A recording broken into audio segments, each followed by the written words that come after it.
స్వపక్షంలో విపక్షం అంటే ఇదే. ఖైరతాబాద్ ఎమ్మెల్యే దానం నాగేందర్ కాంగ్రెస్లోనే ఉంటూ ఆ పార్టీని విమర్శిస్తారు. మొన్న హైడ్రా కూల్చివేతలపై తిరగబడ్డారు. ఇప్పుడు తనకు మంత్రి పదవి ఇస్తే తాను మళ్ళీ ఖైరతాబాద్ నుంచే పోటీ చేసి గెలుస్తానని, జూబ్లీహిల్స్ను గిఫ్ట్గా ఇస్తానంటున్నారు. అందుకే రాజీనామా చేస్తానంటూ ఆయన సంచలన ప్రకటన చేశారు. దానం బీఆర్ఎస్లో గెలిచి కాంగ్రెస్లో చేరారు. ఆయనపై అనర్హత వేటు వేలాడుతుంది. అందుకే ముందే రాజీనామా చేయాలనుకుంటున్నారు. ఒకవేళ దానం రాజీనామా చేస్తే జూబ్లీహిల్స్ ఉప ఎన్నికతో పాటే గోషామహల్, ఖైరతాబాద్లకు కూడా ఎన్నికలు జరిగే అవకాశం ఉంది. ఇంతకు రాజా సింగ్ ఎమ్మెల్యే పదవి రద్దవుతుందా? ఖైరతాబాద్ ఎమ్మెల్యే దానం నాగేందర్ రాజీనామా చేస్తారా అనేది అన్ని పార్టీలలో చర్చకు తెరలేపుతోంది. ఇదే అంశం గురించి వాటి బిగ్ టాక్లో చర్చిద్దాం.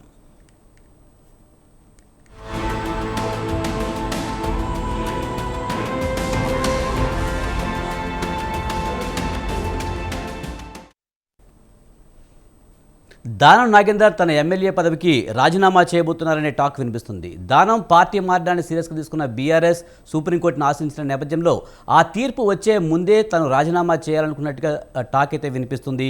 మరి జూబ్లీహిల్స్ ఉప ఎన్నికతో పాటు ఖైరతాబాద్ అలాగే గోషామహల్ ఉప ఎన్నిక కూడా జరగబోతుందనే చర్చ అయితే నడుస్తుంది. దీనికి సంబంధించి మనతో మాట్లాడేందుకు గంగాపురం వెంకటరెడ్డి గారు, బీజేపీ అధికార ప్రతినిధి, అలాగే బచ్చు శ్రీనివాస్ గారు, బీఆర్ఎస్ రాష్ట్ర నాయకులు మనతో ఉన్నారు. వారితో మాట్లాడదాం. వెంకటరెడ్డి గారు నమస్తే అండి. నమస్తే చెప్పండి సార్. బీఆర్ఎస్లో గెలిచి కాంగ్రెస్లోకి వెళ్ళిన దానం నాగేందర్ అయితే రాజీనామా చేయబోతున్నారనే టాక్ వినిపిస్తుంది. దాంతోపాటు జూబ్లీహిల్స్ అలాగే గోషామహల్ అలాగే ఖైరతాబాద్ మూడు కూడా ఉప ఎన్నిక రావచ్చుననే ఒక చర్చ నడుస్తుంది. ఎలా చూడాలి? ఇప్పుడు ఒకటే విజయ్ గారు, మన చర్చ ఏదైతుందో కొంత ఊహాజనితమైనటువంటి ఆధారంగానే మనం చేయవలసినటువంటి అవసరం ఉంది. మీరు దానం నాగేందర్కు సంబంధించి కానీ లేకపోతే బీఆర్ఎస్ పార్టీ నుంచి కాంగ్రెస్ పార్టీలో చేరినటువంటి పార్టీ ఫిరాయింపుదారులకు సంబంధించినటువంటి 9-10 మంది మీద జడ్జిమెంట్ సుప్రీంకోర్టులో రిజర్వ్ అయ్యింది. రావాలి అది వస్తే జనంలో అనుకుంటున్నటువంటి అభిప్రాయం ఏంటంటే సాధారణంగా ఉన్నటువంటి పరిస్థితుల ప్రకారంగా వారిపైన అనర్హత వేటు అనేటువంటి తప్పకుండా వేయడం జరుగుతుంది అనేటువంటిది జనరల్గా ఉన్నటువంటి ఒక అభిప్రాయం. సరే చూస్తాము ఏం జరుగుతుంది అనేటువంటి దాని గురించి. దీంట్లో దానం నాగేందర్కి వచ్చేటప్పటికి ఏంటంటే, దానం నాగేందర్ అనేక పార్టీలు గెలిచే అధికారంలో ఉన్న పార్టీలోనే ఆయన ఎమ్మెల్యేగా ఉంటాడు. ఇంకో పార్టీలో గెలుస్తాడు, ఇంకో పార్టీలోకి వెళ్ళిపోతాడు. గతంలో రాజశేఖర రెడ్డి గారు ఉన్నప్పుడు కూడా గెలిచి మళ్ళీ రాజీనామా చేసి మళ్ళీ గెలిచి అప్పట్లో కొంత ఆయనకు ఒక గౌరవం ఉండేది హైదరాబాద్ నగరంలో దానం నాగేందర్ గారికి. ఇప్పుడు ఈ తర్వాత ఏంటంటే అనేక వివాదాలలో ఆయన జోక్యం చేసుకోవడం, కొంత ఖైరతాబాద్ ఏరియాలో జూబ్లీహిల్స్ ఏరియాలో అక్కడక్కడ అతను అనుచరులు కానీ ఇతరులు కానీ చేస్తున్నటువంటి ఆగడాలకు సంబంధించినటువంటి దానికి కూడా ఆయన చెడ్డ పేరు వచ్చినటువంటి మాట వాస్తవం. సరే గెలిచిందేమో టీఆర్ఎస్లో, మళ్ళీ కాంగ్రెస్లోకి పోయినాడు. కాంగ్రెస్లో మంత్రి పదవి దొరుకుతుందని ఆశపడ్డాడు. అతని ప్రవర్తన కూడా మనం చూసినాము. ప్రభుత్వానికి వ్యతిరేకంగానే చేయడం జరుగుతున్నటువంటి, నోటికి ఏదొస్తుంది మాట్లాడేటువంటి రాజకీయ నాయకుల లోపల మనకు కనపడేటువంటిది దానం నాగేందర్ గారు. హైడ్రాకు సంబంధించి కానీ ఇతరత్ర కానీ తన ఆస్తులకు సంబంధించినటువంటిది కూడా కొంత ఇబ్బందులు ఉన్నాయి అనేటువంటి మాట మనం పత్రికలో చదువుతున్నాము. అది ఎంతవరకు నిజమో మనకు తెలియదు. కానీ ఇవన్నిటి యొక్క సమ్మిళితంగా మనం ఆలోచించడం జరిగినప్పుడు దానం నాగేందర్కు హైదరాబాద్లో ప్రజల్లో పట్టు తప్పింది అనేటువంటి మాత్రం చెప్పవచ్చు. ఎందుకంటే ఇట్లా పార్టీ ఫిరాయించేటువంటి వాళ్ళకు ఎడ్యుకేటెడ్ ఓటర్సు, మేధావులు, ఆలోచన పరులు ఆ కాన్స్టిట్యూన్సీలో ఖైరతాబాద్ కాన్స్టిట్యూన్సీలో ఉంటారు కాబట్టి వాళ్ళకి అంత సులభంగా ఓటేస్తారు, మళ్ళీ గెలిపిస్తారు అనేటువంటిది మాత్రం అనుకోండి. ఎందుకు గెలిచినాడు, ఎందుకు పార్టీ ఫిరాయించినాడు, ఎందుకు మళ్ళీ పోటీ చేస్తాడు? ఇప్పుడు ఇది కదా ఉన్నటువంటి సమస్య. ప్రజలు పిక్చర్లు కాదు కదా విజయ్ గారు. మీరు రాజీనామా ఎందుకు చేయబోతున్నారు? చేస్తే మళ్ళీ నిన్నే ఎన్నుకోవాల్సినటువంటి అవసరం ఏమొస్తుంది అంటే, ప్రభుత్వానికి అదనపు ఖర్చులు, రాజకీయాల కోసం, రకరకాల ఆలోచనల కోసం మంత్రి పదవి ఇస్తే నేను ఇక్కడ మళ్ళీ పోటీ చేస్తా, ఇక్కడ గెలుస్తా, అక్కడ జూబ్లీహిల్స్లో కూడా నేను గెలిపిస్తాను బహుశా ఆయన చెప్తున్నటువంటి ఏదైతే ఉన్నదో ఆలోచనలో కార్యరూపంలోకి వస్తాయనేటువంటిది మాత్రం మేము అనుకోవడం లేదు. కానీ వెంకటరెడ్డి గారు ఒకటైతే వాస్తవంగా కనిపిస్తుంది, సుప్రీంకోర్టు తీర్పు అయితే దానంకు వ్యతిరేకంగా వచ్చే అవకాశమే కనిపిస్తుంది అంటారా? ఎందుకంటే దానం బీఆర్ఎస్ నుంచి కాంగ్రెస్లోకి వెళ్ళడమే కాకుండా కాంగ్రెస్ ఎంపీ సీట్ నుంచి కూడా పోటీ చేశారు కనుక అది బాగా వివాదంగా కూడా మారింది. ఖచ్చితంగా వేటైతే ఖచ్చితంగా అన్న ఒక వాదన అయితే ఉంది. కరెక్టే విజయ్ గారు, మీరు చెప్పింది 100% కరెక్ట్. ఎందుకంటే బీఆర్ఎస్ పార్టీ మీద గెలిచి మళ్ళీ కాంగ్రెస్ టికెట్ మీద ఎట్లా పోటీ చేస్తాడండి? విచిత్రమైన పరిస్థితి. అసలు మొట్టమొదటి వేట్ అంటూ పడడం జరిగితే అనర్హత వేటు ఆయన మీద తీవ్రంగా ఉంటుంది. ఇంకా దానికి పనిష్మెంట్ ఉంటుందా కూడా తెలియదు మనకు. ఇప్పుడు వేటు వేస్తామంటే అంతకే పోవాల్సిన అవసరం లేదు కదా. అనర్హత కింద కూడా 4-5 సంవత్సరాలు సుప్రీంకోర్టు మళ్ళీ పోటీ చేయకుండా ఉండేటువంటి పరిస్థితి ఉంటుంది. ఇప్పుడు సాధారణంగా మనం చూసింది అంటే రాజకీయాల లోపల ఒక పార్టీలో గెలిచి ఇంకో పార్టీలో కలవడము, 1/3 1/4 కలిసిందా లేదా మొత్తం లెజిస్లేచర్ పార్టీ కలిసింది. గతంలో మనం చూసినాము టీఆర్ఎస్ వాళ్ళు కాంగ్రెస్ సంబంధించినటువంటి నాయకులను కలుపుకొని జరిగినప్పుడు లెజిస్లేచర్ పార్టీ మేము విలీనం చేసుకున్నాము. రకరకాల అది వచ్చిన దానికి ఒక రూపము అర్థము కొంత వివాదం ఉన్నప్పటికీ కూడా దానం నాగేందర్ అట్లా కాదు. దానం నాగేందర్ గారు ఆ పార్టీలో చేసి ఈ పార్టీ టికెట్ మీద ఎట్లా గెలుస్తారండి? అసలు డిస్క్వాలిఫై ఫస్ట్గా అసలు వాస్తవానికి ఆ కేసు ప్రాథమిక దశలోనే మొట్టమొదటి డిస్క్వాలిఫై చేయాల్సి ఉంటుంది దానం నాగేందర్ గారిని.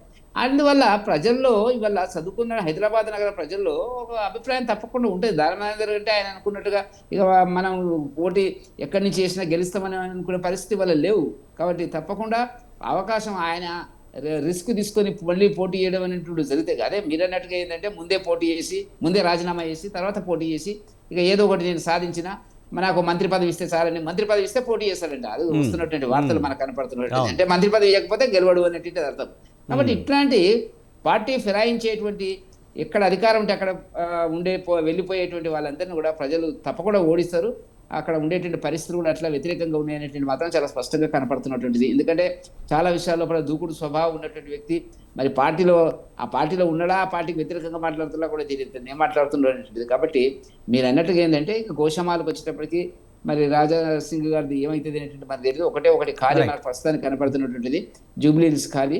సరే దానికి సంబంధించినటువంటి దాంట్లో భారతీయ జనతా పార్టీ తన ప్రయత్నాలు తాను చేయడం అనేటువంటి కిషన్ రెడ్డి గారు అదే పనిగా ఆ కాన్స్టిట్యున్సీని అంటిపెట్టుకుని ఈ మధ్యకాలంలో తిరుగుతున్నటువంటి ఒక సందర్భం అనేటువంటిది భారతీయ జనతా పార్టీ ప్రజల్లోకి తీసుకెళ్తున్నటువంటి అవకాశాలు గెలిచే అవకాశాలు మాత్రం ఉన్నాయనేటువంటిది మేము అనుకుంటున్నాం. రైట్ వెంకట, మనతో పాటు డిబేట్లో పాల్గొనడానికి గౌరీ సతీష్ గారు టీపీసీసీ రాష్ట్ర అధికార ప్రతినిధి ఉన్నారు, అలాగే బస్ శ్రీనివాస్ గారు బీఆర్ఎస్ రాష్ట్ర నాయకులు ఉన్నారు. ముందుగా బస్ శ్రీనివాస్ గారు నమస్తే అండి. నమస్తే అండి. నమస్తే సార్. దానం నాగేందర్ అయితే రాజీనామా చేయబోతున్నాడు అనే వార్తలు వస్తున్నాయి.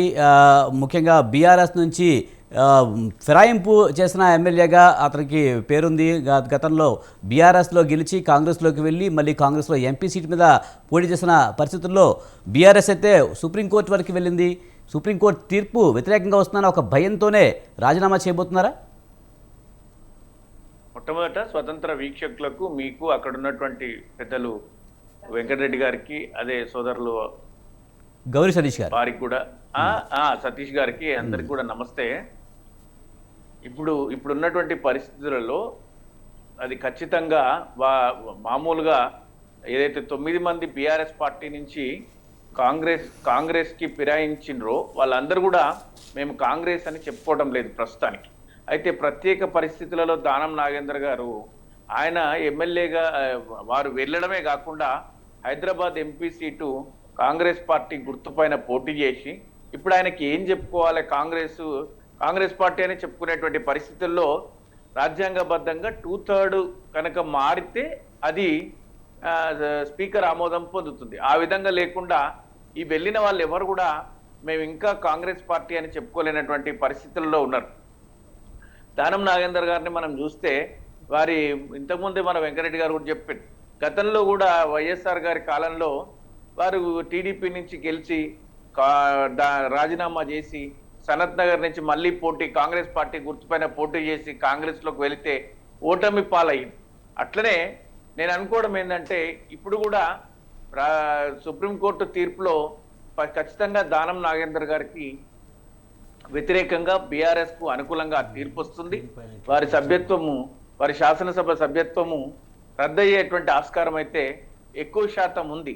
వారు కూడా నైతికంగా ఇబ్బంది పడుతున్నారు నియోజకవర్గంలో. ఎందుకంటే అటు కాంగ్రెస్ పార్టీ పెద్దలు కూడా మంత్రి పదవి ఇస్తారేమో అనుకున్నారు, కానీ పాపం వాళ్ళు కూడా వాళ్ళ దాంట్లోనే బెర్తులు ఎక్కువ మందికి అవసరం ఉంది, వీరికి అవకాశం రాలే. ఇట్లాంటి పరిస్థితులలో నాకు అవకాశం కల్పించండి, అట్లనే జూబ్లీ హిల్స్ కూడా నేనే బాధ్యత తీసుకొని కాంగ్రెస్ను గెలిపిస్తా అని మాట్లాడుతున్న సందర్భం కనిపిస్తుంది. అయితే ఎక్కువ శాతం మేరకు వారు ఖైరతాబాద్ నుంచి కాంగ్రెస్ పార్టీ పైన పోటీ చేసినా కూడా గెలవలేనటువంటి పరిస్థితి. ప్రజలు విజ్ఞులు, గతంలో వారికి ఓటమి అనుభవం ఉంది. పార్టీ ఫిరాయించి ధైర్యంతో వేరే పార్టీలో ఒక పార్టీ నుంచి గెలిచి వేరే పార్టీ పై పోటీ చేస్తే ఏం జరుగుతుందో దానం నాగేందర్ గారికి అనుభవం ఉంది. మళ్ళీ అదే అనుభవాన్ని చవిచూస్తారు. గతంలో పొందిన అనుభవమే ఇప్పుడు కూడా చూస్తారని నేను అనుకుంటున్నాను. ఇకపోతే గోషామహల్ నుంచి రాజా సింగ్ గారు వారు ఓన్లీ పార్టీ సభ్యత్వానికే రాజీనామా చేసిండ్రు. స్పీకర్ ఫార్మేట్ లో గనక తన రాజీనామాను సమర్పించలేదని నేను అనుకుంటున్నా. కాబట్టి వారి శాసనసభ సభ్యత్వం ఇప్పటికిప్పుడే రద్దవుతుందని మాత్రం నేను అనుకోవటం లేదు. ఒకవేళ అలాంటి పరిస్థితిలో లేదు. బస్ శ్రీనివాస్ గారు, ఇంకో విషయం అంటే దానం నాగేందర్ జూబ్లీస్ను గెలిపించి గిఫ్ట్గా ఇస్తానని చెప్తున్నారు. నిజంగా దానం నాగేంద్ర గెలిపించగలడండి? ఎందుకంటే కాంగ్రెస్ పార్టీలో రేవంత్ రెడ్డి ఉన్నాడు, ఇంకా పాత నాయకులు చాలామంది ఉన్నారు. దానం నాగేంద్ర మాత్రమే గెలిపించగలడనా? ధీమా ఏంటి? అదేం లేదండి, రాజకీయాలలో మనం మాట్లాడాలి కాబట్టి నాకు అంటే హైదరాబాద్ పైనే నాకు పట్టుంది, నేను దాన్ని కూడా గెలిపించిస్తా అంటే కాంగ్రెస్ నాయకులకు మరింత భరోసా. అంటే ఈ సహజంగానే దానం నాగేంద్ర గారు ఆర్థికంగా బలంగా ఉన్నారు కాబట్టి ఆ నియోజకవర్గానికి సంబంధించి రేపు నిలబడే అభ్యర్థికి ఆర్థిక సహకారం కూడా తాను అందిస్తానని దాని ఉద్దేశం అని నేను అనుకుంటున్నా. ఆ విధంగా తన సహకారాన్ని అందించడమే జరుగుతుందని. ఎందుకంటే దానం నాగేందర్ గారు ఖైరతాబాద్ నుంచి గెలిచింది బీఆర్ఎస్ టికెట్ నుంచి. వారే గెలిపించేటట్టుంటే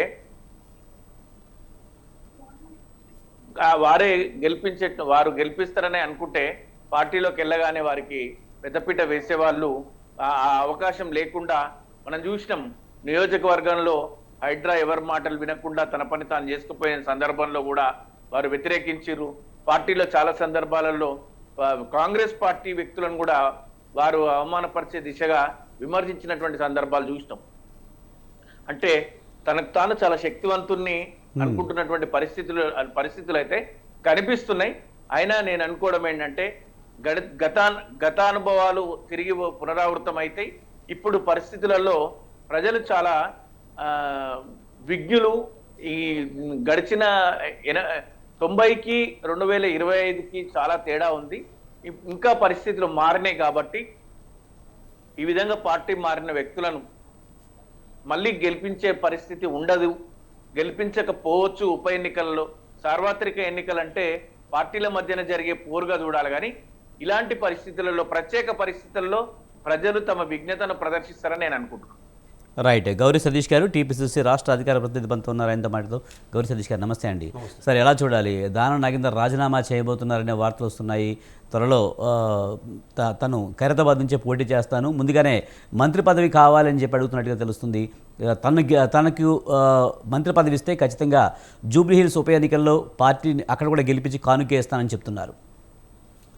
ముందుగా చర్చల్లో పాల్గొంటున్నటువంటి భారతీయ జనతా పార్టీ అధికార ప్రతినిధి వెంకటరెడ్డి గారికి, అలాగే బీఆర్ఎస్ పార్టీ సీనియర్ నాయకులు శ్రీనివాస్ గారికి, మీకు స్వతంత్ర టీవీ ప్రేక్షకులందరూ కూడా సాయంకాలం నమస్కారాలు తెలియజేస్తూ, ఎప్పుడైనా రాజకీయాలలో ఒకరు గెలిపిస్తామంటే గెలిచే అవకాశం ఉండదనేది ఒక పార్టీగా, ఒక కామన్ మ్యాన్గా మనం అందరం కూడా ఆలోచన చేయాలి.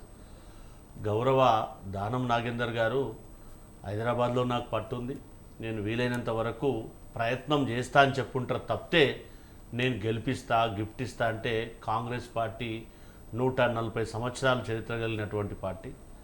హైదరాబాద్లో కానీ రాష్ట్ర వ్యాప్తంగా కానీ బలంగా క్యాడర్ ఉన్నటువంటి పార్టీ. అంతేగాని ఎప్పుడు కూడా వ్యక్తి పైన డిపెండ్ అయ్యి రాజకీయాలు ఎప్పుడు కూడా కాంగ్రెస్ పార్టీ ఒక జాతీయ పార్టీగా చేయదు.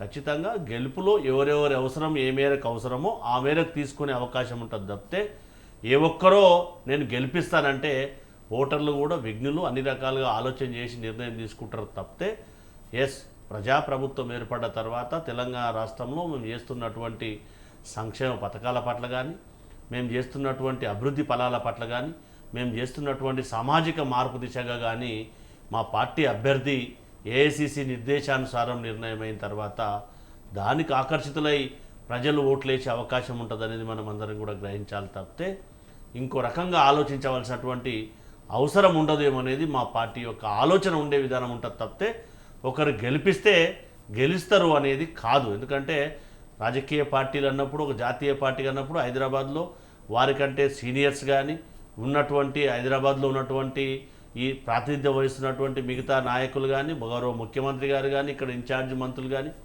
అందరితో సమన్వయం చేసుకొని ఏ విధంగా చేస్తే అక్కడ ఉన్నటువంటి అభ్యర్థి గెలిచే అవకాశం ఉంటుంది అనేది ఒక కోణం అయితే, రెండో కోణం ఇప్పటి వరకు కూడా వారు నాకు తెలిసి సరే అనర్హత వేటు ఏ విధంగా పడుతుంది ఏందని సాంకేతికమైనటువంటి అంశం చట్ట పరిధిలో ఉన్నప్పుడు మనం మాట్లాడడం అనేది సమంజసం కాదనేది మనం అందరికీ కూడా తెలిసిన విషయమే. కాబట్టి సరే వారు స్పీకర్ ఫార్మేట్లో తన రాజీనామా పత్రాన్ని సమర్పించినప్పుడు ఎవరు అభ్యర్థి ఏందనేది ఏఐసిసి నిర్దేశం చేస్తుందని మనకున్నటువంటి అందరం కూడా ఆలోచించాలి. మనకు కాంగ్రెస్ పార్టీకి ఉన్నటువంటి ఆనవాయితీ సాంప్రదాయం. దాంతోపాటు గోషమాల్లో కూడా గౌరవ అక్కడ ప్రాతినిధ్యం వహిస్తున్నటువంటి ఎమ్మెల్యే గారుగా ఉన్నటువంటి భారతీయ జనతా పార్టీ వారు సభ్యత్వానికి రాజీనామా చేశారు, కానీ ఎమ్మెల్యే స్పీకర్ ఫార్మేట్లో వారు కూడా రాజీనామా సమర్పించినటువంటి దాఖలు అయితే మనకి ఎక్కడ కూడా లేవు. కాబట్టి ఖచ్చితంగా ఎప్పుడైనా కానీ ఎవరిని ఒకరు గెలిపిస్తారనేది కరెక్ట్ కాదు అనేది మనం అందరం కూడా ఆలోచన చేయాలి. ఖచ్చితంగా ప్రభుత్వంలో ఉన్నప్పుడు సంక్షేమ పథకాలు కానీ ఉన్నటువంటి లీడర్షిప్ మీద నమ్మకంతో ప్రజలు ఓట్లేస్తారు తప్పితే ఇంకో రకంగా కాదు అనేది మనం అందరం కూడా కామన్ మ్యాన్గా ఆలోచించవలసినటువంటి అంశం. కానీ మిగతా ఫిరాయించిన ఎమ్మెల్యేల కంటే ఖచ్చితంగా దానం విషయంలో అయితే సుప్రీంకోర్టు తీర్పు అయితే ఖచ్చితంగా అతనికి వ్యతిరేకంగానే వస్తుందని ఒక ప్రచారం నడుస్తుంది. ఎందుకంటే ఆయన బీఆర్ఎస్ నుంచి కాంగ్రెస్లోకి రావడం, కాంగ్రెస్ సీటు మీద ఎంపీగా పోటీ చేయడం, ఇది పూర్తి అనైతికం అనే ఒక ప్రచారం నడుస్తుంది. మరి అలాంటి వ్యక్తిని ఎందుకు కాంగ్రెస్ ప్రభుత్వంలో చేర్చుకున్నారు? ఇది ప్రధానంగా బయట జరుగుతున్న చర్చ. ఇది అనైతికం అంటున్నారు. సరే, ఇప్పుడైతే కోర్టులో ఉన్నటువంటి అంశం కాబట్టి సాంకేతికంగా ఎలాంటి నిర్ణయం జరుగుతుంది అనేది వెయిట్ చూసవలసినటువంటి సందర్భం. దాన్ని బట్టి ఖచ్చితంగా ఏం నిర్ణయం వచ్చిన తర్వాత పార్టీ స్టాండ్ అనేది చెప్పే అవకాశం ఉంటుంది తప్పితే ముందుగానే ఈ విధంగా నిర్ణయం జరుగుతుంది, ఈ విధంగా నిర్ణయం జరగదు అనేది మనం అందరం కూడా ఆలోచన చేయాలి. సరే, రాష్ట్ర రాజకీయాలలో గతంలో ఏ విధంగా ఎల్పీలను విలీనం చేసుకున్నటువంటి పార్టీలు కానీ, లేదంటే ఒక జాతీయ పార్టీగా ప్రతిపక్ష పార్టీలను చీల్చి ప్రభుత్వాలను ఏర్పాటు చేసినటువంటి ఒక జాతీయ పార్టీగా ఉన్నటువంటి కేంద్రంలో అధికారం ఉన్నటువంటి పార్టీ కానీ, ఇవన్నీ కూడా ఆలోచన చేస్తే ఏమైందంటే సబ్జెక్టు డివేట్ అయ్యే అవకాశం ఉంటుంది. కాబట్టి అవన్నీ కూడా డెప్త్లో పోకుండా ఉన్నటువంటి ప్రస్తుత తరుణంలో ఖచ్చితంగా ఏం జరుగుతుంది అనేది న్యాయశాఖలో ఉంది కాబట్టి, న్యాయస్థానంలో ఉన్నటువంటి అంశం కాబట్టి, న్యాయస్థానం నిర్ణయానికి అందరం కూడా అల్టిమేట్గా కట్టుబడి ఉన్నటువంటి అంశం కాబట్టి తదనుగుణంగా రాజకీయ పార్టీలు కానీ ఆ వ్యక్తులుగా నిర్ణయం తీసుకుంటుందని ఆ విధంగా రూమర్ నడుస్తూ ఉంది. వారు రాజీనామా చేసేస్తూ ఉన్నారు, వారు రాజీనామా ఆమోదం అయిపోయింది అనేది ఊహాగానాలకే పరిమితమైనటువంటి అంశం కాబట్టి వారు రాజీనామా చేసిన తర్వాత సాంకేతికంగా ఉన్నటువంటి అంశం న్యాయస్థానంలో ఉన్నటువంటి సాంకేతికమైన అంశం కాబట్టి న్యాయస్థానం కనుక తీర్పు ఆదేశిస్తే తప్పకుండా అప్పుడు పార్టీ ఏం నిర్ణయం తీసుకుంటుందో దానికి అనుగుణంగానే కాంగ్రెస్ క్యాడర్ అంతా పనిచేస్తుంది తప్పితే ఇంకో రకంగా ఆలోచించదు అనేది కూడా మనం అందరం కూడా ఆలోచన చేయాల్సినటువంటి అంశం. దానం నాగేందర్ ఎప్పుడు నిలకడగా ఉండడు, ఏ పార్టీ ఉన్నా అధికార పార్టీలోకి వెళ్తాడనే అపవాదైతే ఉంది. అలాగే సొంత పార్టీ మీదే ఆయన విమర్శలు చేస్తున్న పరిస్థితి మనం చూస్తున్నాం. ముఖ్యంగా హైడ్రా విషయంలో కానివ్వండి, లేకపోతే మిగతా ఏ విషయాలైనా సరే ముక్కుసిటిగా మాట్లాడతారు. అలా అని ఫెయిర్ అని అనుకోలేం. సరే, దానం నాగేందర్ గారు వారి యొక్క వ్యక్తిగతమైనటువంటి విషయం, ప్రభుత్వం కూడా ఎక్కడ కూడా వెనకేసుకొచ్చినటువంటి దాఖలాలు లేవు. కాబట్టి ప్రభుత్వం సంక్షేమ పథకాలు ఇంప్లిమెంట్ చేయడంలో ఏదైతే ప్రజల సంక్షేమం కోసం ఏదైతే ప్రభుత్వం నిర్ణయం తీసుకుంటుందో ఎక్కడ కూడా వెనుకడుగేసినటువంటి దాఖలాలు కూడా లేవు. హైదరాబాద్లో ప్రత్యక్షంగా చూసినటువంటి విషయం. సో ఎవరేమైనా ప్రజల సంక్షేమం కోసం ప్రజాప్రభుత్వం గౌరవ ముఖ్యమంత్రి రేవంత్ రెడ్డి గారు పనిచేస్తారు తప్పితే వ్యక్తిగతమైనటువంటి స్వేచ్ఛ కోసం, వ్యక్తిగతమైనటువంటి ఇంపార్టెన్స్ కోసం పనిచేయరు అనేది మనం అందరం కూడా ఆలోచించవలసినటువంటి. ఆ విధంగానే మనం ప్రత్యక్షంగా చూస్తున్నాం కాబట్టి ఆ రకంగానే ప్రభుత్వ నిర్ణయం, కాంగ్రెస్ పార్టీ యొక్క నిర్ణయం, గౌరవ ముఖ్యమంత్రి గారి యొక్క నిర్ణయం ఆ విధంగానే ఉంటుందనేది మనం ప్రత్యక్షంగా కనిపిస్తున్నటువంటి అంశం. అందులో ఎలాంటి అనుమానం లేదనేది మనం అందరం కూడా ఆలోచించాలి. రైట్. మరి ఇప్పుడైతే దానం నాగేంద్ర మీద వేటు పడుతుందా లేదనేది సాంకేతికంగా ఉంది కనుక మనం ఇప్పుడే మాట్లాడలేం. కానీ మిగతా బీఆర్ఎస్ ఎమ్మెల్యేలు చాలామంది కూడా కాంగ్రెస్లోకి వచ్చారు. వారు మేము కాంగ్రెస్ పార్టీలో ఉన్నామని చెప్పుకోలేని పరిస్థితి వచ్చిందంటే ఎలా అర్థం చేసుకోవాలి? అంటే కాంగ్రెస్ పార్టీలో వచ్చినామంటే వారు ఉన్నటువంటి ప్రస్తుత తరుణంలో వారే చాలామంది ఎమ్మెల్యేలు వాళ్ళే పోలీస్ స్టేషన్లో కంప్లీట్ ఇచ్చినటువంటి దాఖలాలు, వారే ఇప్పటి వరకు చాలామంది అంటే ఉన్నటువంటి రాజకీయ పరిస్థితుల దృష్ట్యా సంక్షేమ పథకాలు అంటే మేము అభివృద్ధికి ఆకర్షితులమై మేము ప్రజాప్రభుత్వంలో గౌరవ రేవంత్ రెడ్డి గారి సారథ్యంలో పనిచేయడానికి వచ్చినామని చెప్తున్నటువంటి దాఖలాలు ప్రత్యక్షంగా చూస్తూ ఉన్నాం. సీనియర్ నాయకులుగా ఉన్నటువంటి కొంతమంది ఎమ్మెల్యేలను. సో దానిని ప్రభుత్వం ఏ విధంగా ఆలోచించాలనేది, పార్టీ ఏ విధంగా ఆలోచించాలనేది ఆ విధంగా ఆలోచన చేస్తారు తప్పితే మనం అంటేనే లేకపోతేనే సాంకేతిక అంశాన్ని, న్యాయస్థానంలో ఉన్నటువంటి అంశాన్ని మనం ప్రస్తావించడం అనేది సంబద్ధం కాదేమో అనేది నా వ్యక్తిగతమైనటువంటి అంశం. కానీ దానం నాగేంద్రకు కానీ లేకపోతే బీఆర్ఎస్ ఎమ్మెల్యేలు ఎవరైనా సరే, కాంగ్రెస్లోకి వచ్చిన వాళ్ళు ఎవరికైనా సరే వాళ్ళ మీద వేటు పడితే అది కాంగ్రెస్కి మచ్చ కింద ఉండిపోయే అవకాశం లేదంటారా? కానీ బీఆర్ఎస్ పార్టీ మాట్లాడే మాటలు కానీ లేకపోతే బీఆర్ఎస్ పార్టీ గతంలో చేసినటువంటి రాజకీయ దురనీతి ఏదైతే ఉందో, అంటే మనం ఒక పరభాషలు చెప్పాలంటే వారు చేసినటువంటి రాజకీయ మార్పిడి ఏ విధంగా ఎల్పీలను విలీనం చేసుకున్నటువంటి పరిస్థితి చూస్తే రాజకీయాలను తెలంగాణ రాష్ట్రంలో ఒక కలుషితమైనటువంటి వాతావరణానికి తెరలేపింది ఎవరో మనందరికి కూడా బాగా తెలుసు. సో వాటిని ఎగ్జాంపుల్ చేసుకోవడం అని కాకుండా వాళ్ళు ఎందుకు ఆ పరిస్థితి వచ్చింది, ఈ ప్రభుత్వం ఉండదు, దీన్ని మేము పడగొడతాం, మా సత్తా ఏందో చూపిస్తాం అన్నప్పుడు ఒక రాజకీయ పార్టీగా ఏం చేస్తే బాగుంటుంది అనేది రక్షించుకోవడానికి ఎవరైనా ఆలోచించే అవకాశం ఉంటుంది.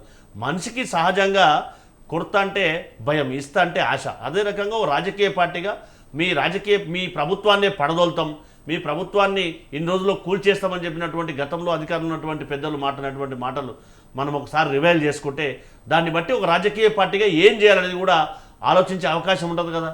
ప్రభుత్వాన్ని ఏ విధంగా కాపాడుకోవాలి, వాళ్ళు మాట్లాడినటువంటి మాటలకు ఏ విధంగా దానికి ఫిరాయింపులే అవసరం లేదు కదా. ఒకవేళ వస్తారన్న వాళ్ళు ఎవరైనా సరే పార్టీలోకి తీసుకోవచ్చు, కానీ వాళ్ళు రాజీనామా చేయించి ఉప ఎన్నికలకు వెళ్ళి ఉంటే బాగుండేది కదా. అంటే ఎందుకనంటే వాళ్ళని ఫిరాయింపులు ఎంకరేజ్ చేయడం అంటే వాళ్ళు ఇష్టంతోనే కదా వాళ్ళు చేయలేదు. ఇందాక చెప్పిన కోట్ చేసినట్టుగా తెలంగాణ రాష్ట్రంలో ప్రజాప్రభుత్వం ఏర్పడిన తర్వాత సంక్షేమ పథకాలకు గౌరవ రేవంత్ రెడ్డి గారు తీసుకున్నటువంటి నిర్ణయాల మేరకు మేము ఆకర్షితులమై చేనేతున్నామని చెప్పి వారు చెప్పినటువంటి బీఆర్ఎస్ గుర్తు మీద గెలిచారు కదా వాళ్ళు. అందుకే గతంలో కాంగ్రెస్ పార్టీ గుర్తు మీద గెలిచిన వాళ్ళు కానీ, తెలుగుదేశం పార్టీ గుర్తు మీద గెలిచిన వాళ్ళు కానీ, వైఎస్ఆర్సీపీ గుర్తు మీద గెలిచిన వాళ్ళు కానీ, వార్డు మెంబర్ నుంచి పార్లమెంట్ మెంబర్ వరకు పార్టీలో కలుపుకున్నటువంటి ఘనచరిత్ర ఎవరిదండి. దాంతోపాటు ఒక జాతీయ పార్టీగా భారతీయ జనతా పార్టీ మిగతా ప్రతిపక్ష పార్టీల అధికారంలో ఉన్నటువంటి రాష్ట్రాల్లో ఆయా పార్టీలను చీల్చి ప్రభుత్వాలు ఏర్పాటు చేసినటువంటి ఘనత ఎక్కడ కనిపిస్తుందండి మనకు ప్రత్యక్షంగా? ఇవన్నీ కదా మన కళ్ళ ముందు కనిపిస్తూ ఉన్నాయి. సో మేమేం చెప్తున్నాం కాంగ్రెస్ పార్టీగా అంటే, ఎప్పుడైనా రాజకీయాల్లో ప్రజలు ఇచ్చినటువంటి మ్యాండేట్ను గౌరవించకుండా వారికి వ్యతిరేకంగా, అంటే ప్రజల యొక్క అనుగుణానికి వ్యతిరేకంగా, ప్రజల యొక్క అభిమతానికి వ్యతిరేకంగా మాట్లాడడం అనేది ప్రజాస్వామ్యంలో మంచిది కాదు. ఎవరికైనా ప్రజాస్వామ్యంలో ప్రజలు ఇచ్చే ఓటు హక్కుదారు ఇచ్చే నిర్ణయమే అల్టిమేట్. దాన్ని గౌరవించవలసినటువంటి బాధ్యత రాజకీయ పార్టీలపై ఉంది. దురదృష్టం ఏంటంటే తెలంగాణ రాష్ట్రంలో అది మేము గౌరవించాం, మా మాటలే వేదవాక్కు అని మాట్లాడితే ప్రజలే కదా కర్రగాల్చి వాత పెట్టవలసినటువంటి పరిస్థితి, వాళ్ళే కదా పెడుతున్నటువంటి పరిస్థితి. సో దాన్ని ఆలోచించకుండా మాట్లాడడం అనేది సమంజసం కాదు అనేది మనం అందరం కూడా ఆలోచించవలసినటువంటి విషయం. ఏది ఏమైనా రాజకీయాలు విలువలతో కూడినటువంటి రాజకీయాలు చేసినప్పుడు మాత్రమే ప్రజలు ఆస్వాదిస్తారు, ప్రజలు దాన్ని నిర్ణయిస్తారు అనేది మనం అందరం కూడా నిర్ణయం తీసుకునే ముందు ఆలోచించవలసినటువంటి అంశం, అది ఎవరి పట్ల అయినా కానీ. కానీ దానం నిజంగా రాజీనామా చేస్తే కనుక మళ్ళీ గెలిచే అవకాశం ఉందంటారు. ఎందుకంటే గతంలో ఒకప్పుడు టీడీపీలో గెలిచి వైఎస్ఆర్సీపీ కాంగ్రెస్లోకి రావడం, కాంగ్రెస్లోకి వచ్చిన తర్వాత ఓడిపోవడం జరిగింది. అధికారం పార్టీలో ఉన్నప్పుడే ఓడిపోయిన పరిస్థితి. ఎలా చూడాలి మరి? అలాంటి పరిస్థితి మళ్ళీ వచ్చే అవకాశం లేదంటారా? అంటే అక్కడ ఖైరతాబాద్లో ఉన్నటువంటి పరిస్థితి దృష్ట్యా అక్కడ పోటీ చేసినటువంటి విజయారెడ్డి గారు కానీ, అక్కడ పీజేఆర్ గారి యొక్క వారి యొక్క సహకారం కానీ అందరితో కోఆర్డినేట్ చేసుకుంటే అక్కడ ఉన్నటువంటి పరిస్థితుల దృష్ట్యా అక్కడ లిటరసీ పర్సెంటేజ్ ఉన్నటువంటి ఓటర్ల నిర్ణయం మేరకు లేదా ఓటర్ల నిర్ణయం అనేది బహిర్గతం అయితే తప్పితే మనం ఏదో టీవీలో కూర్చొని అక్కడ ఓడుతాడా గెలుస్తాడా అనేది డిసైడ్ చేయలేనటువంటి పరిస్థితి అనేది మనం వాస్తవ పరిస్థితిని గ్రహించి మాట్లాడితే మంచిదనేది నా వ్యక్తిగతమైనటువంటి నిర్ణయం, ఆలోచన కూడా. రైట్. వెంకటరెడ్డి గారు మీరేమంటారు? ముఖ్యంగా దానం విషయంలో అయితే ఖచ్చితంగా కొన్ని టెక్నికల్ పాయింట్స్ ఉన్నాయి కనుక ఆయన మీద వేటుపడే అవకాశం ఉందని చెప్తున్నారు. కానీ ఇప్పుడు బీఆర్ఎస్ నుంచి వెళ్ళిన ఎమ్మెల్యేలు ఎవరు కూడా మేము కాంగ్రెస్లో లీడర్ అని చెప్పుకుంటలేదు, మేము బీఆర్ఎస్ఏ టెక్నికల్గా బీఆర్ఎస్లో ఉన్నామని చెప్పుకుంటున్నారు. మరి వీరి మీద వేటుపడే అవకాశం కనిపిస్తుందంటారా?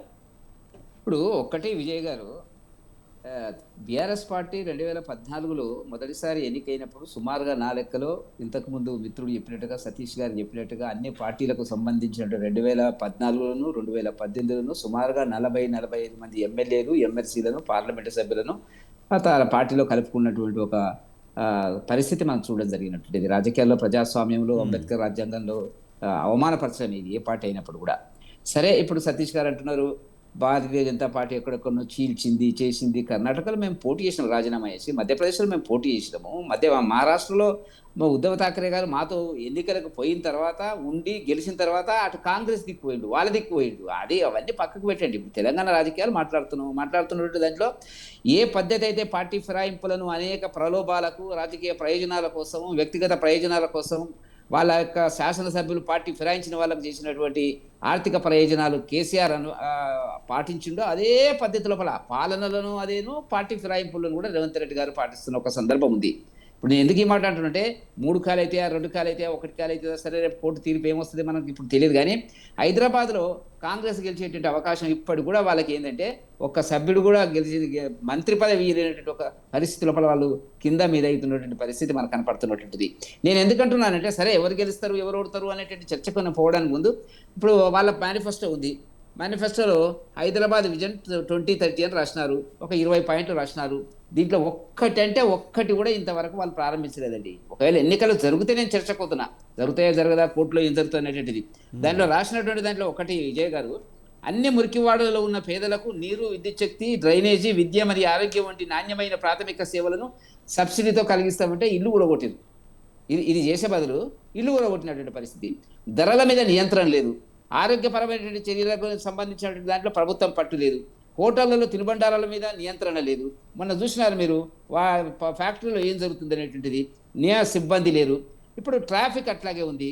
రకరకాల సమస్యలతో, ఆరోగ్య సమస్యలతో వాళ్ళు చెప్పినటువంటిది ఏంది, ఉస్మానియా ఆసుపత్రిని హెరిటేజ్గా గుర్తించి పూర్తి స్థాయిలో ఆధునీకరించి పూర్వవైభవం తీసుకొస్తామంటున్నారు. ఇవన్నీ చర్చలు లేవండి. ప్రజలు అంత ఈజీగా కాంగ్రెస్ పార్టీకి మళ్ళీ ఓటేసేటువంటి పరిస్థితి రాదు. ఒకవేళ ఎన్నికలు వస్తాయా రాదని వస్తాయని మీరు అంటున్నట్టు నేను అభిప్రాయం చెప్తున్నటువంటిది. కాబట్టి దానం నాగేందర్ లాంటి వ్యక్తి పార్టీ ఫిరాయించింది ఎప్పుడు ఎక్కడ అధికారం ఉంటే నేను ఇంతకుముందు చెప్పినట్టుగా ఆ పార్టీలోకి చేరేటువంటి దానం నాగేందర్ ఫేస్ వాల్యూతో కాంగ్రెస్ పోతే ఉన్న డిపాజిట్ కూడా రాని పరిస్థితి ఏర్పడుతుంది అనేటువంటిదే భారతీయ జనతా పార్టీ భావిస్తుంది. కాబట్టి ఇవాళ రాజకీయాల లోపల ఎవరు శాశ్వతం కాదు, ఎవరు తాత్కాలికం కాదు, ఏదైనా జరగవచ్చు ప్రజల తీర్పుకు సంబంధించినటువంటి అంశం లోపల. కాబట్టి దానం నాగేందర్ని ఎట్లా ప్రొజెక్ట్ చేస్తారండి? మహా గొప్ప ప్రజాస్వామ్యవాది, పార్టీలో గెలిచి అదే పార్టీలో ఉన్నాడు, నియమాలతో రాజకీయ ప్రజాస్వామ్య విలువలకు కట్టుబడి ఉన్నాడు, అంబేద్కర్ రాజ్యాంగాన్ని తూచా తప్పకుండా పాటిస్తున్నాడు అని చెప్పుకుంటారు వాళ్ళు. బహుశా నేను అనుకుంటే ఏంటంటే ఒకవేళ ఖాళీ అయితే అందుకే బేరం పెడుతున్నట్టుంది, నడుస్తున్నట్టుంది వాళ్ళ మధ్యన. ఏంటంటే అదొకటి. ఇప్పుడు కాంగ్రెస్కి ఏంటంటే జూబ్లీహిల్స్ గెలవాలంటే కొంత నా ప్రభావం ఉంటుంది అక్కడ అని చెప్పేటువంటి అవకాశం. ఎందుకంటే గతంలో ఆయన పోటీ చేసినాడు కాబట్టి ఇక్కడక్కడ కొంత వీటి పునర్వ్యవస్థీకరణ జరిగినటువంటి పరిస్థితి లోపల కొంత ఆయనకు పరిచయాలు ఉంటే ఉండొచ్చు. కాబట్టి ఇప్పుడు లింక్ పెట్టినాడు, ఏమని, నేను అది గెలిపిస్తా, నాకు మంత్రి పదవి ఏంటి, నేను రాజీనామా చేస్తా, ఇవన్నీ కొత్తది. బహుశా అటువంటి రేం పిచ్చి పని కాంగ్రెస్ చేస్తుందని రాజకీయాల్లో నేను అనుకోవడం లేదు. కాబట్టి ఆయన గెలిచేది లేదు, వచ్చేది లేదు. ఎందుకంటే రాజకీయాల లోపల ఆయన చాలా దూకుడుగా వెళ్ళేటువంటి స్వభావం ఉన్నటువంటి వ్యక్తి. హైదరాబాద్ ప్రజలు చదువుకున్నటువంటి వాళ్ళు, మేధావులు. కాబట్టి ఆయనకు మరొకసారి అవకాశం ఇస్తారు, ఒకవేళ ఖాళీ అయితే ఆయన పోటీ చేస్తే అవకాశం ఇస్తారని చెప్పి భారతీయ జనతా పార్టీ భావించడం లేదు.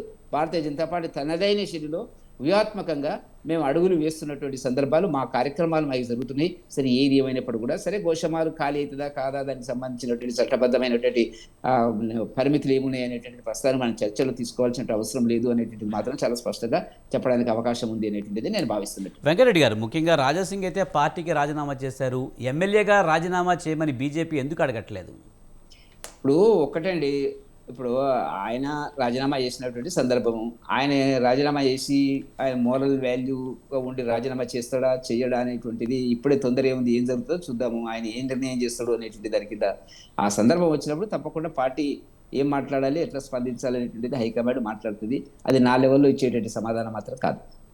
ముఖ్యంగా గోషామహల్కి ఆల్రెడీ అభ్యర్థిని కూడా ఎత్తుక్కున్నారు, మాధవిలతను అనుకుంటున్నారనే ఒక ప్రచారం నడుస్తుంది. విజయ్ గారు ఖాళీ అయింది అనుకున్నప్పుడు మళ్ళీ అతను రాజీనామా చేస్తాడని మీరు అనుకున్నట్టుగా ఒకవేళ జరిగితే, ఖాళీ ఏర్పడితే పోటీ చేయడానికి భారతీయ జనతా పార్టీకి బలమైనటువంటి అభ్యర్థులు ఆ ప్రాంతంలో ఉన్నారు. పార్టీ పరంగా, ఎందుకంటే వ్యక్తిగా అనేటువంటిది కాదు, పార్టీ పరంగా బలంగా ఆ ప్రాంతంలో పునాదులు ఉన్నటువంటి భారతీయ జనతా పార్టీ సునాయాసంగా ఎవరికి టికెట్ ఇచ్చినా గెలుస్తారు. కాబట్టి సరే మాధవిలతన ఎక్సా వైయా అనేటువంటి దాని కింద మాకేం పెద్ద ఇబ్బంది లేదు. పార్టీ అగ్రనాయకత్వం ఏది నిర్ణయిస్తే అక్కడ భారతీయ జనతా పార్టీ ఆటోమేటిక్గా గెలిచేటువంటి అవకాశం మాత్రం ఉంది అని చెప్పగలరు. మీరు చెప్తున్నారు కానీ అలాంటి పరిస్థితులు లేవు, రాజాసింగ్ అక్కడ ఇండిపెండెంట్గా వేసిన సరే ఆయన గెలుస్తారని ఒక ప్రచారం నడుస్తుంది, అందుకే రాజీనామా అడగట్లేదు అనే ఒక ప్రచారం ఉంది.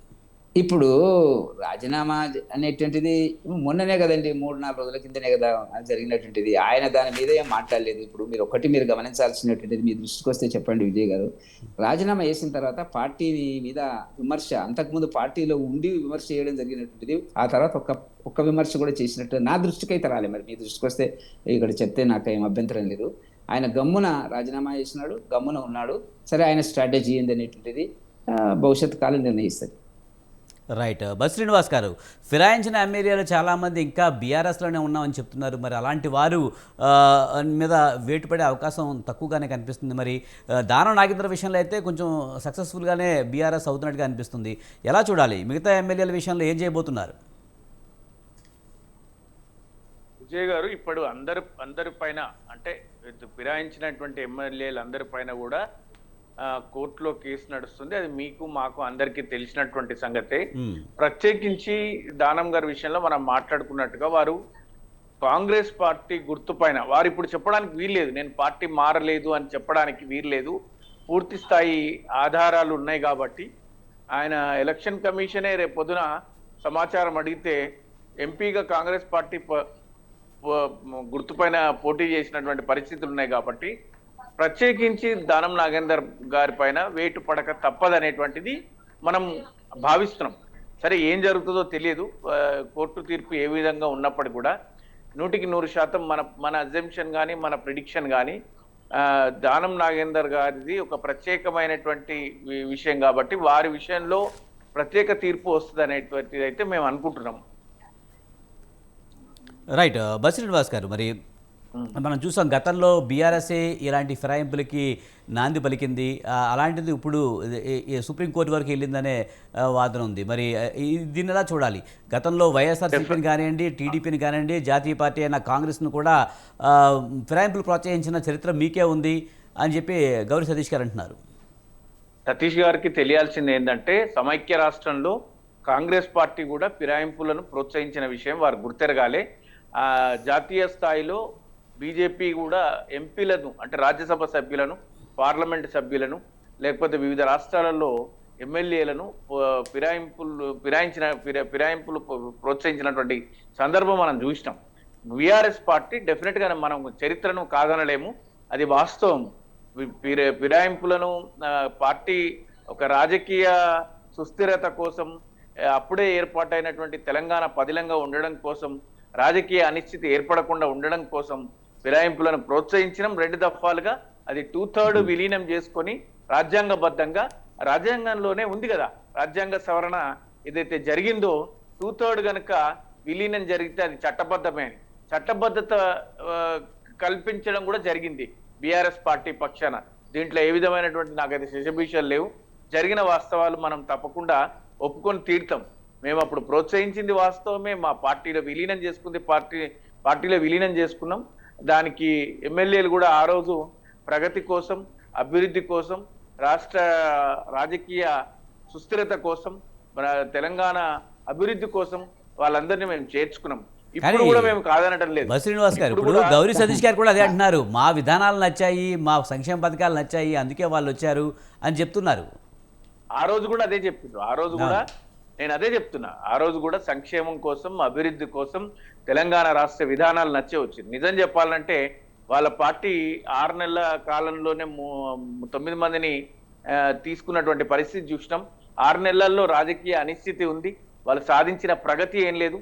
18 నెలల పాలన కూడా కాంగ్రెస్ పార్టీ సాధించినటువంటి ప్రగతిని ఈరోజు బేజీ వేసుకుంటే ఆర్థిక క్రమశిక్షణ లేకపోవడం, సంపదన సృష్టించకపోవడం, ఇచ్చిన హామీలు నెరవేర్చుకోకపోవడం, గ్యారంటీలో ఆ గ్యారంటీలు నెరవేర్చుకోకపోవడం, హామీలు 420 వాటిని కూడా వాటిని కూడా అమలు చేసేటువంటి పరిస్థితిలో లేనటువంటి ప్రభుత్వం, ప్రాజెక్టులన్నీ కూడా రిపేర్కి వచ్చినటువంటి పరిస్థితి, వాటి మీద కూడా శ్రద్ధ పెట్టుకోకపోవడం, ప్రాజెక్టులలో నీళ్లున్నా కూడా రైతులకు నీళ్లు ఇవ్వలేనటువంటి పరిస్థితిలో ఈ రాష్ట్ర ప్రభుత్వం ప్రస్తుతం ఉంది. ఇవన్నీ మనం చూస్తూనే ఉన్నాం. ఇంకా వాళ్ళు మా అభివృద్ధిని చూసి, మా సంక్షేమాన్ని చూసి వాళ్ళు, ఇది ఒక మాట వాస్తవం ఏమంటే, బీఆర్ఎస్ పార్టీ ఆ రోజు అన్నది, మేము పార్టీ ఇది త్వరలోనే అంటే ఉండే పార్టీ కాదని అన్నందుకు వాళ్ళు మా పార్టీ నుంచి 9 మందిని తీసుకున్న దాంట్లో వాస్తవమే. కానీ ఆ తర్వాత బీఆర్ఎస్ పార్టీ ఎమ్మెల్యేలను నిర్వహించడంలో కానీ మేము సుప్రీంకోర్టు వెళ్ళిన తీరు కానీ మా పార్టీ ఎమ్మెల్యేలను కాపాడుకోవడంలో విజయం సాధించిందని నేనైతే చెప్పగలుగుతాను. బొత్స శ్రీనివాస్ గారు, ఉప ఎన్నికలు వస్తే కనుక కాంగ్రెస్ ఖచ్చితంగా బుద్ధి చెప్పాలని చెప్పి కేటీఆర్ కానీ అటు బీఆర్ఎస్ నాయకులు కానీ అంటున్న పరిస్థితి. మరి జూబ్లీ హిల్స్ అయితే ఖచ్చితంగా మీ పార్టీ అభ్యర్థి చనిపోవడం వల్ల ఇప్పుడు ఉప ఎన్నికలు రాబోతున్నాయి. వస్తే కనుక ఖచ్చితంగా ఉప ఎన్నిక వస్తే కనుక ఇప్పుడు మీ పార్టీ గెలిచే అవకాశం ఉందా, లేకపోతే అధికార పార్టీకి అవకాశం కల్పించవచ్చా? ఈరోజు హైదరాబాద్ ప్రజలు కానీ రూరల్లో ఉన్నటువంటి జనాలు కానీ వాళ్ళు ఏమనుకుంటారంటే 4,000 పెన్షన్ వస్తుంది, కౌలు రైతుకు డబ్బులు వస్తాయి, రైతు కూలీలకు డబ్బులు వస్తాయి, స్కూటీలు వస్తాయి, మహిళలకు 2,500 వస్తాయి, గ్యాస్కి సబ్సిడీ వస్తుంది, 0 యూనిట్స్కి రాష్ట్ర వ్యాప్తంగా కల్పిస్తారు. ఇవన్నీ మాటలు నమ్మింది. కేసీఆర్ గారు ఇచ్చిన దాని మీద కొంత ప్రజా వ్యతిరేకత కూడా మా పైన ఉండే, యాంటీ ఇన్కంబెన్స్ అది కాంగ్రెస్ పార్టీకి తోడయింది. ఆ విధంగా మేము ఓడిపోవడం జరిగింది. అప్పటికి కూడా హైదరాబాద్లో ఎక్కడ కూడా, ఖైరతాబాద్ కూడా మేమే గెలిచినాం, జూబ్లీ హిల్స్ కూడా మేమే గెలిచినాం. నిజంగా రాజా సింగ్ గారు కనుక రేపు వారు మరి స్పీకర్ ఫార్మాట్ లో రాజీనామా చేస్తే ఖచ్చితంగా అప్పుడు బీజేపీ రాజా సింగ్ గారు పోటీలో ఉంటారు, బీజేపీ పోటీలో ఉంటది. గతంలో గోషా మహల్ నుంచి బీఆర్ఎస్ గెలిచిన సందర్భాలు కూడా ఉన్నాయి. కాబట్టి ఈ 3 స్థానాలు ఆల్రెడీ సిట్టింగ్ స్థానం మాదే ఖైరతాబాదు, జూబ్లీ హిల్స్ మేమే గెలిచి ఉన్నాము. రాబోయే రోజులలో ఇప్పటికే ప్రజా వ్యతిరేకత మూటగట్టుకున్న ఈ కాంగ్రెస్ ప్రభుత్వము ప్రతి ఉప ఎన్నిక కూడా బీఆర్ఎస్ గెలవబోతుంది. ఉప ఎన్నికైనా లేకపోతే రేపొద్దున పంచాయతీ నుంచి ఏ ఎన్నిక జరిగినా కూడా సంపూర్ణ పూర్తి స్థాయిలో మెజారిటీ స్థానాలు గెలుచుకుంటామనే సంపూర్ణ విశ్వాసం మాకుంది. ఆ దిశగానే మనం రోజు చూస్తున్నాం, ప్రజలలో చర్చ, మీలాంటి మాధ్యమాలు కూడా ఈ విషయాన్నే ప్రస్తావన చేస్తున్నటువంటి సందర్భాలు అయితే ఉన్నాయి. రైట్. గౌరీ సతీష్ గారు, మీరేమంటారు? ఉప ఎన్నిక వస్తే కనుక ఖచ్చితంగా బీఆర్ఎస్ఏ గెలుస్తుంది. ఇప్పుడు నిజంగా చెప్పాలంటే ఖైరతాబాద్ వచ్చినా లేకపోతే జూబ్లీ హిల్స్ వచ్చినా తమ పార్టీ అభ్యర్థులే ఉండే పార్టీ వాళ్ళ గుర్తు మీద గెలిచారు కనుక ఖచ్చితంగా మేమే గెలుస్తామని చెప్తుంటున్నారు. పైగా ఇచ్చిన హామీలు నెరవేర్చలేదన్న ఒక కారణంతో కాంగ్రెస్ పార్టీని గెలవనివ్వరు ప్రజలని చెప్తున్నారు. మేము ఏం చెప్తున్నామంటే 9.5 సంవత్సరాల కోలే తెలంగాణ రాష్ట్రంలో ఆర్థిక వ్యవస్థను చిన్నాభిన్నం చేసి ఏ విధంగా ఆర్థిక విధ్వంసానికి పాల్పడ్డారో అందుకు తెలంగాణ ప్రజలు టీఆర్ఎస్ బీఆర్ఎస్కు ఓటు చేయాలా, లేదంటే వాళ్ళ హయాంలోనే 3 సంవత్సరాల్లోనే ₹1,00,000 కోట్ల వరకు ఖర్చు పెట్టి కాళేశ్వరం ప్రాజెక్టు కట్టి వాళ్ళ హయాంలోనే కూలిపోయినందుకు వాళ్లకు ఓట్లేయాలా. దాంతోపాటుగా తెలంగాణ రాష్ట్రంలో కనీసం ఉద్యోగాల భర్తీ కోసం టీఎస్పీఎస్సీ ద్వారా ఉద్యోగాల భర్తీ సక్రమంగా చేయనందుకు ఓట్లేయాలన్నా, దాంతోపాటుగా తెలంగాణ రాష్ట్రంలో ఉన్నటువంటి ఉద్యోగులకు కనీసం ప్రమోషన్లు ఇవ్వనందుకు లేదా ఇచ్చి మర్చిపోయినందుక వాళ్ళకు ఓట్లేయాలన్నా, దాంతోపాటు రిటైర్ అయినటువంటి ఉద్యోగస్తులకు కనీసం వారికి రిటైర్మెంట్ బెనిఫిట్లు ఇవ్వనందుకు వారికి ఓట్లేయాలన్నా, దాంతోపాటుగా ఎవరైతే తెలంగాణ రాష్ట్రంలో మాకు రుణమాఫీ వస్తే మాకు రుణమాఫీ చేసుకోవడానికి అవకాశం ఉంటుందని చెప్పి 1,00,000 రుణమాఫీని 4 సార్లు 5 సంవత్సరాల లోపు రుణమాఫీ చేసినందుకు వారికి ఓటేస్తారా రైతులు. దాంతోపాటు హైదరాబాద్లో ఉన్నటువంటి వారు ఎక్కడైతే వారు చెప్పినటువంటి మాటలు, మేము ఇంటికి ఒకరొకరికి 10,000 రూపాయలు ఇస్తామని చెప్పినటువంటి మాటలు వారు మాట్లాడినందుకు, ఏదో గతంలో ఏం జరిగిందో మేము ప్రత్యక్షంగా చూసినాం, ఇక్కడ ఎలాంటి పరిస్థితి ఉందో సాధారణ ఎన్నికల్లో ప్రత్యక్షంగా చూసినాం. సో ఇప్పుడు ప్రభుత్వం వచ్చిన తర్వాత మేము చెప్తా ఉన్నాం, ఎందుకనంటే ఇందాక ఏం చేయలేదు అంటున్నారు. ఇందాక మేము చెప్పినటువంటి మాటలు మీరు విన్నారు కదా ఒక మాధ్యమంగా. నేనేం చెప్తున్నానంటే ఎస్, వాళ్ళు డబల్ బెడ్రూమ్ ఎక్కడైతే హైదరాబాద్ చుట్టూ కట్టారో ఎంతమందికి పంచారు. మేము హైదరాబాద్లో ట్రాఫిక్ ఫ్రీ గతంలో ఏదైతే గంటకు 18 కిలోమీటర్లు పోతే ఇప్పుడు ట్రాఫిక్ నియంత్రించడం ద్వారా 27 కిలోమీటర్ల యాన్ అండ్ యావరేజ్ పోతుందా లేదా. దాంతోపాటు హైదరాబాద్లో విచ్చలవిడిగా డ్రగ్స్ ఏ విధంగా సేల్ అవుతూ ఉంది, ఇప్పట్లో ఏ విధంగా కంట్రోల్ చేస్తూ ఉన్నాం ఈగల్ అనే ఒక యాప్ ద్వారా దానికి ట్రైనింగ్ ఇస్తూ దానికి ఒక నిష్ణాతులైనటువంటి ఐపీఎస్ ఆఫీసర్లను పెట్టి దాన్ని ఏ విధంగా ట్రైన్ చేసి డ్రగ్ ఫ్రీ హైదరాబాద్ను చేయాలని ఏ విధంగా చేస్తూ ఉన్నాం. ఇవి వాస్తవాలు కాదా.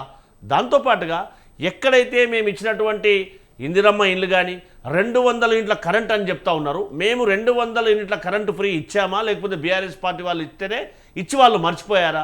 500కు సిలిండర్ గ్యాస్ మేము ఇచ్చినామా, లేకపోతే వాళ్ళు మర్చిపోయారా? లేదా మేము 68,000 ఉద్యోగాలు భర్తీ చేసినామా, వాళ్ళు మర్చిపోయారా ఇచ్చి? ఇవన్నీ మేము ఇచ్చినవి కాదా?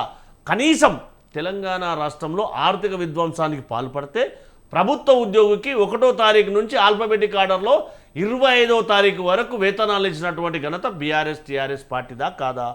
అలా కాకుండా ఆర్థిక పరిస్థితిని చక్కదిద్దుకుంటూ మేము 1వ తారీఖులోనే వారికి వేతనాలు ఇవ్వడానికి పరిస్థితి చక్కదిద్దుకుంటూ వేతనాలు చెల్లిస్తున్నామా లేదా? ఇది వాస్తవమా కాదా? ఇవన్నీ కాకుండా మేము ఏదో చేయట్లేదని చెప్పి అబద్ధాలు మాట్లాడితే మేము ప్రభుత్వం ఏర్పడి 18 మాసాలు అయింది. మేము కనీసం తెలంగాణ రాష్ట్రంలో కనీసం రేషన్ కార్డు వేయలే కదా వాళ్ళు.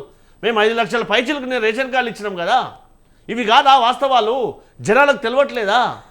సతీష్ గారు ఇచ్చిన హామీ ఇచ్చిన వాటిలో కొన్ని నెరవేర్చుండొచ్చు, ఇంకా చాలా నెరవేర్చవలసి ఉంది.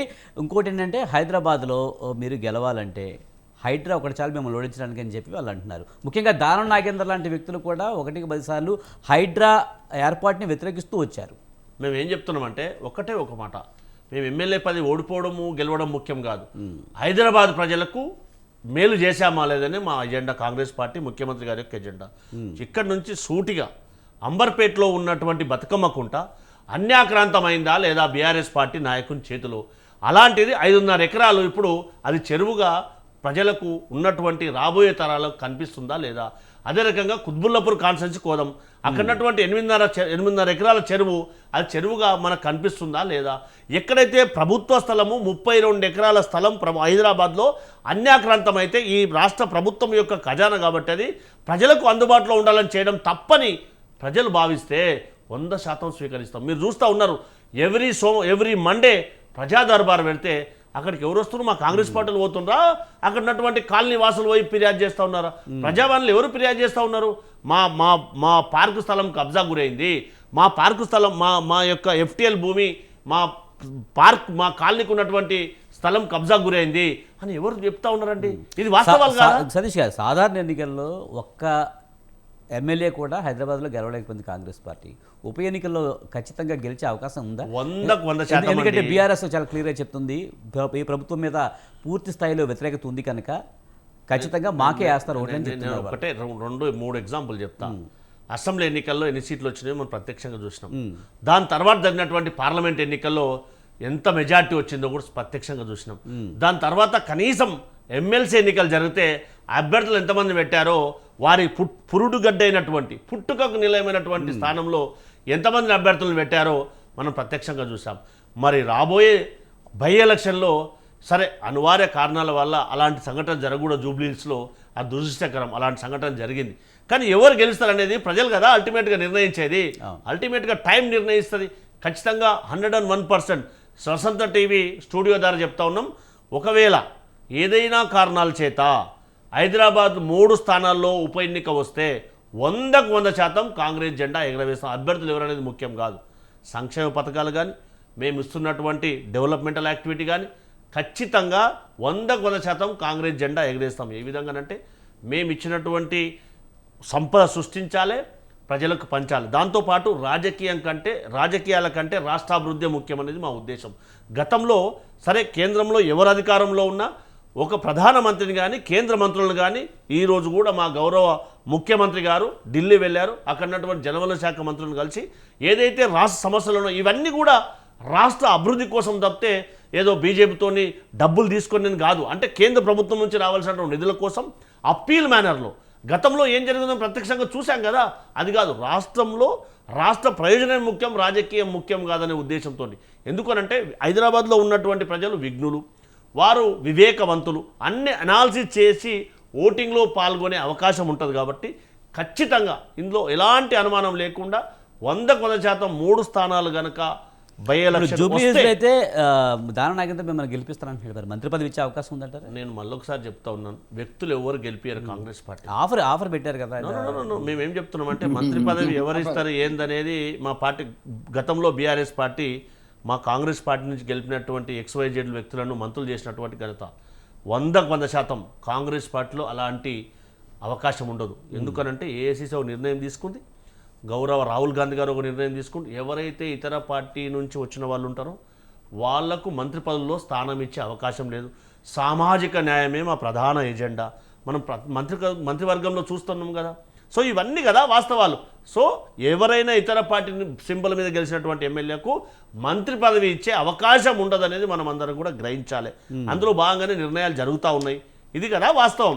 మేమేం చెప్తున్నామంటే 100% అభ్యర్థి ఎవరైనా గౌరవ రేవంత్ రెడ్డి గారి సారథ్యంలో ఉన్నటువంటి మహేంద్ర కుమార్ గౌడ్ గారి సారథ్యంలో ఉన్నటువంటి పార్టీ సమన్వయంతో, అటు ప్రభుత్వ సమన్వయంతో అభ్యర్థులు ఎవరైనా 3 స్థానాల్లో, ఒకవేళ జూబ్లీహిల్స్ అయితే ఖచ్చితంగా వచ్చే అవకాశం ఉంది.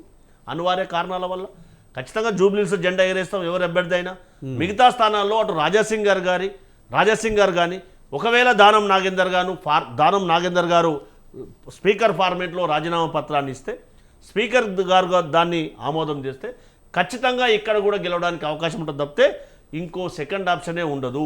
అటు గోషామాల్లో కూడా మా ఇంకా చెప్తా ఉండు, రాజాసింగ్ గారు ఎక్కడ నిలబడ్డా లేకపోతే నిలబడకపోయినా మా భారతీయ జనతా పార్టీ గెలుస్తాం. మేము ఏం చెప్తున్నాం ఇదే డయాస్ నుంచి అంటే ఓపెన్ ఛాలెంజ్, ఖచ్చితంగా గోషామాల్లో కాంగ్రెస్ పార్టీ గెలుస్తుంది. ఎందుకనంటే మేము ఇచ్చినటువంటి హామీలు కానీ, మేము చేస్తున్నటువంటి సంక్షేమ పథకాలు కానీ గెలిపేయడానికే ప్రజలు ఆశీర్వదిస్తారని చెప్పి 100% విశ్వసిస్తూ ఉన్నాం. వెంకటరెడ్డి గారు విన్నారు కదా, ఎక్కడ 3 చోట్ల ఉప ఎన్నికలు వచ్చినా కాంగ్రెస్ పార్టీ గెలుస్తుందని కాంగ్రెస్ అంటుంది. ఇంకో పక్కము మన బీఆర్ఎస్ నాయకులు బొత్స శ్రీనివాస్ గారు అయితే ఖచ్చితంగా ప్రభుత్వం మీద పూర్తి స్థాయిలో వ్యతిరేకత ఉంది, మేమే గెలుస్తామని చెప్తున్నారు. ఎలా చూడాలి? విజయ్ గారు, మిత్రుడు సతీష్ గారు మాట్లాడితే నాకు నవ్వు వస్తుంది. చాలా విషయాలు బీఆర్ఎస్ చేయనటువంటి పనుల గురించి చాలా చెప్పడం జరిగినటువంటిది. వాటితో పాటు వాళ్ళు అప్పులు చేసినారు, మేము కూడా నెలకు 10,000 కోట్ల చొప్పున 2 లక్షల కోట్ల అప్పులు చేసినామని రికార్డు చేసినామని అది కూడా చెప్పుకుంటే సంతోషించేవాళ్ళం. జీతాల గురించి మాట్లాడుతున్నాడు, పెన్షన్లకు గతి లేదు, డబ్బులు లేవు. ఒక్క డిఏ ఇచ్చి 5 డిఏలు బాకీ ఉన్నారు. ఒక డిఏ ఇచ్చి 28 నెలలు. 28 నెలలు అంటే విజయ్ గారు ఇక టర్మ్ అయిపోతుంది, దగ్గరికి వస్తుంది. 2.5 సంవత్సరాల వరకు వచ్చే 500 రూపాయలు విభజించినారు. ఏమన్నంటే వాళ్ళు అధ్వానం చేసినారు ఆర్థిక వ్యవస్థను. మీకు తెలియదా? ఇవన్నీ చెప్పకండి. ఉద్యోగాలు మీరు సంవత్సరం లోపల 1,00,000 ఉద్యోగాలు ఇస్తామన్నారు. ఎక్కడ ఇచ్చినారు చెప్పండి? 2 లక్షల ఉద్యోగాలు ఇస్తామన్నారు. ఎక్కడ ఇచ్చినారు? ఇప్పుడు నేనేమంటున్నా అంటే హైదరాబాద్లో వాళ్ళ యొక్క బేస్ ఏందో తెలియదా?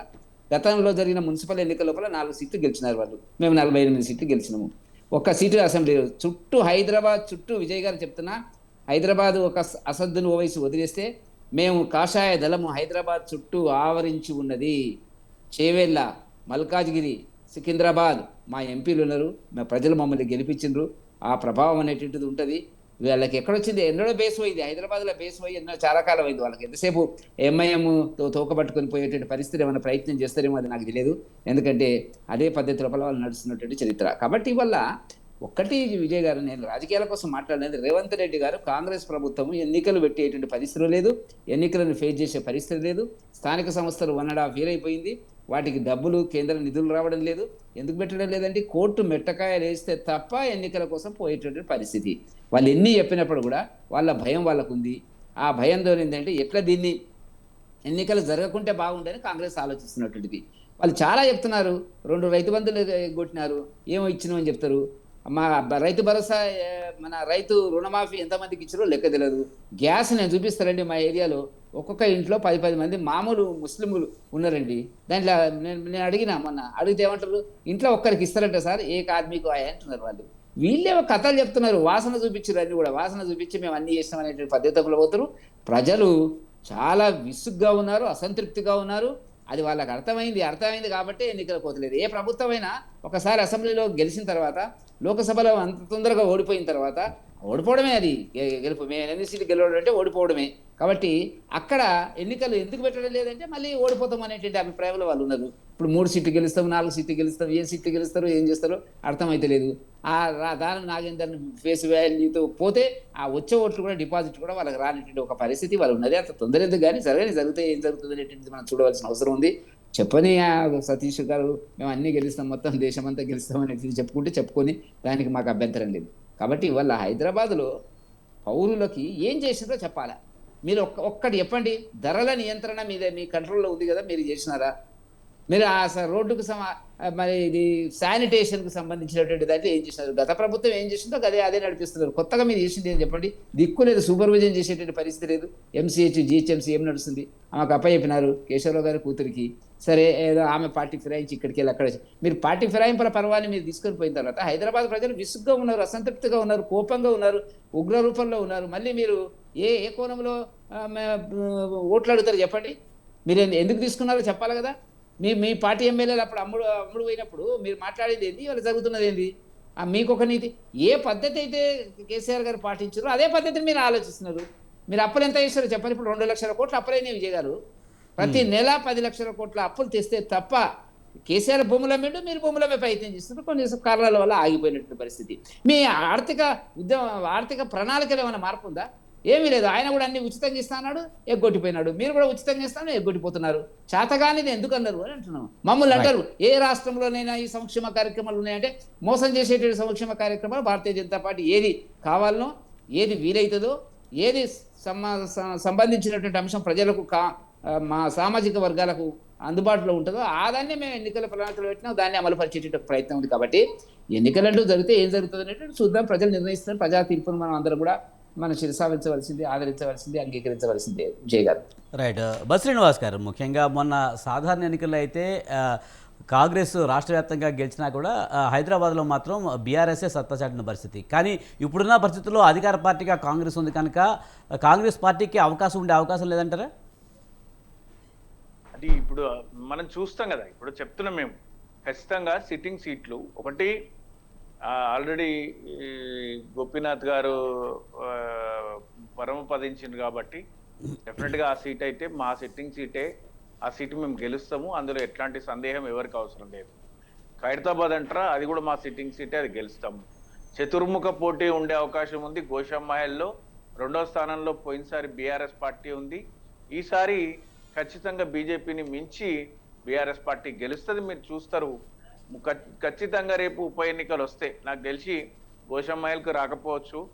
ఈ 2 స్థానాలు దానం నాగేందర్ గారు కనుక ఉప ఎన్నిక వస్తే జూబ్లీ హిల్స్, ఖైరతాబాద్ ఆయనకు మంత్రి పదవి ఇస్తే అప్పుడు ఆయన రాజీనామా చేసి 6 నెలల లోపల ఎన్నికలు జరుగుతాయి కాబట్టి మంత్రి పదవి ఇయ్యము, పక్క పార్టీలో నుంచి వచ్చిన వాళ్ళకు మంత్రి పదవి ఇయ్యమని మాట్లాడుతారు. కాబట్టి మంత్రి పదవి ఇస్తారా, మంత్రి పదవి ఇయ్యరా మనకు సంబంధం లేని అంశం.